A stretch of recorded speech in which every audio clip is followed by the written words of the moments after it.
Bonsoir, guerriers de la lumière. Des gens énergiques toujours prêts à se battre. Son 246e jour touche à sa fin. Nous continuons notre résistance. L'agresseur continue sa terreur. Nous sommes à nouveau attaqués du ciel par une volée de leurs corbeaux. Plus de 30 drones ont été lancés en 2 jours. Les défenseurs de notre ciel ont empêché les vautours ennemis de pénétrer à l'arrière du pays et abattu 23 Shahed. De plus, le missile aérien guidé KH-59, 2 hélicoptères d'attaque K-52 et un autre Su-25 avions d'attaque ont été transformés en ferraille. Au total, durant cette période, la Russie a effectué 4500 frappes de missiles et plus de 8000 raids aériens. Mais nous nous battons, nous abattrons plus. Je remercie les gardiens de notre ciel. Je suis reconnaissant à tout le monde qui ont participé à la collecte de fonds pour les attrapeurs de Tel Shahed.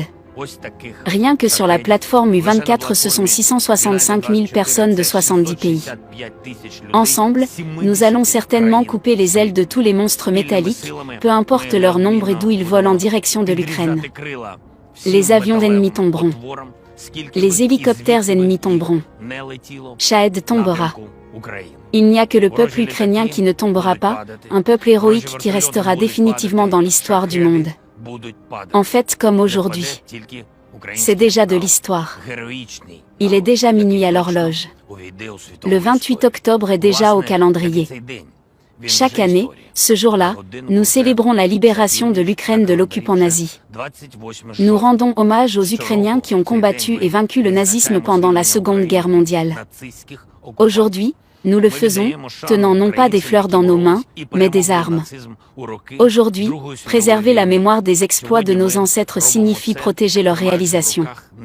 On se souvient de l'expulsion des nazis, à l'approche de l'expulsion des racistes. Evil, qui semblait avoir été finalement vaincu et incendié en 1945, renaît de ses cendres 80 ans plus tard. Se met debout. Cela devient possible. Comment cela s'est passé? Imperceptiblement. Et très rapidement. Tout comme un jour en change un autre immédiatement, un nouveau jour et un nouveau mal arrivent instantanément au moment même où le monde ne s'en aperçoit pas. Certains sont somnolents, d'autres dorment profondément. Certains ne font pas attention. Certains ne s'en soucient pas. Et en général, tout le monde se tait et pense la même chose. Je ne serai pas affecté. La guerre est quelque part loin. Quelque part en Transnistrie. C'est le problème des Moldaves. Quelque part en Abkhazie et en Ossétie. C'est le problème des Géorgiens. Quelque part en Crimée et dans le Donbass. C'est le problème des Ukrainiens. Nous ne serons pas affectés.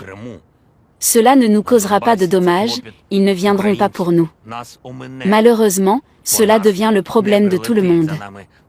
Tôt ou tard, les souvenirs d'une terrible guerre deviennent une terrible réalité. Le voisin devient l'agresseur. L'agresseur devient un terroriste. Et le nazisme devient un exemple à suivre. Il se présentera peut-être sous une nouvelle forme, avec de nouveaux slogans, mais avec le même objectif.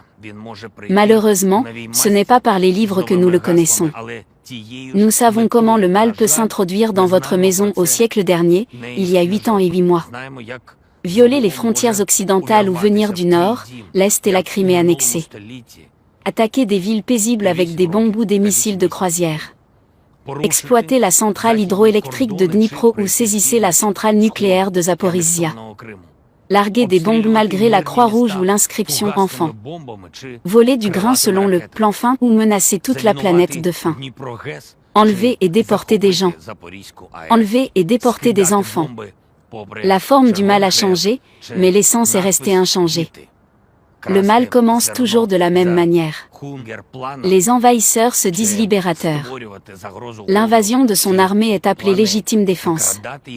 Comme il y a 80 ans, le peuple ukrainien s'est levé pour la défense de leur terre natale. Et le plan de guerre éclair de l'ennemi devient un échec. Le mal agit toujours de la même manière. Tue des civils, en s'assurant qu'ils ne touchent que des cibles militaires. Organise des blocages et des camps de filtration. Et Siré devient Olenivka. Détruit les villes et les villages. Et Koryukivka devient Bucha. Mais tôt ou tard, les crimes de guerre sont devenus connus. La réaction du monde devient douloureuse. La politique d'apaisement devient une contre-mesure coriace. Le mal se retrouve dans un zugzwang. Donc le mal finit toujours de la même façon. L'occupant devient capitulant. L'envahisseur devient un fugitif. Les criminels de guerre deviennent des accusés, l'agression devient une phrase. La destruction devient réparation. L'équipement ennemi devient une exposition de musée. Les exploits des grands-pères deviennent les victoires des petits-enfants. Le jour de la libération de l'Ukraine des nazis au 247e jour de notre lutte devient un symbole. Le résultat de notre lutte devient définitivement la libération de notre Ukraine. Le territoire capturé devient libre. Cela a toujours été le cas dans le passé, et ce sera certainement le cas à l'avenir. Dans l'avenir de Kherson, Donbass, Luhansk, Crimée. Parce que notre terre devient toujours libre. La résistance devient fierté. La lutte devient victoire. Et l'Ukraine s'unit. Aujourd'hui, la seule tactique de la Russie est devenue la terreur. La défaite est le seul résultat possible de telles tactiques. La terreur est devenue une preuve de leur faiblesse et un test de notre résilience. Nous ne serons pas brisés par les bombardements. Les fusées de l'ennemi dans notre ciel font moins peur que d'entendre l'hymne de l'ennemi sur notre terre. Nous n'avons pas peur du noir. Les moments les plus sombres pour nous ne sont pas sans lumière, mais sans liberté. Nos guerriers sont forts, les volontaires sont infatigables, les partenaires sont fiables et les gens sont indomptables. La deuxième armée du monde deviendra de plus en plus petite. Les pertes de l'ennemi deviendront de plus en plus grandes. Je suis convaincu que la propagande ennemie ne fonctionne pas, les provocations ne fonctionnent pas, les menaces ne font pas peur. Tout hiver rigoureux ne nous effraiera pas non plus. Nous savons que la nuit la plus sombre vient avant l'aube. Nous savons que tous les envahisseurs fuient notre terre de la même manière. Gauleiter et gouverneurs autoproclamés finissent par être pareils. Reichskommissariat et quasi-république meurent également. Et toutes nos villes auront définitivement nos drapeaux. Les drones Junker et Kamikaze sont tombés de la même manière. Et dans notre ciel il y aura certainement nos oiseaux, notre ciel bleu, notre Mria. Gloire à tous ceux qui ont combattu le nazisme pendant la Seconde Guerre mondiale. Gloire à tous ceux qui se battent pour l'Ukraine aujourd'hui. Gloire à notre peuple qui restera dans l'histoire. Gloire à l'Ukraine.